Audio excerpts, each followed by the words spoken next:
এই যে মানুষটা এখানকার লোকাল মানুষ 4 নম্বর জেটিঘাটে আজকে আমরা সকালে যখন ব্যবসা বেরোচ্ছিলাম এখানটাকার এই লোকাল মানুষ এসে আমাদের কাছ থেকে জবরদস্তি টাকা তুলছিল আর আমরা টাকা দিইনি বলে আমাদের কাউকে আজকে ব্যবসা যেতে পারিনি, নৌকাও উঠতে পারিনি। এবারে তো এরপরে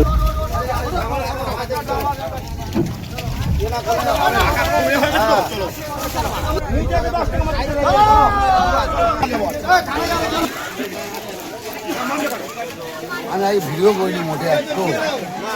আমি করলিছি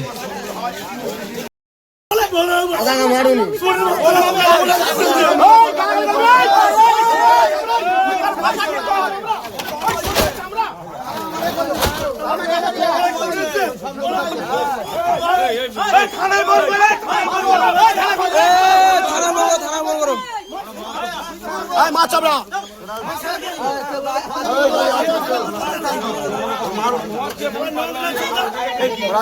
ভয়ঙ্কর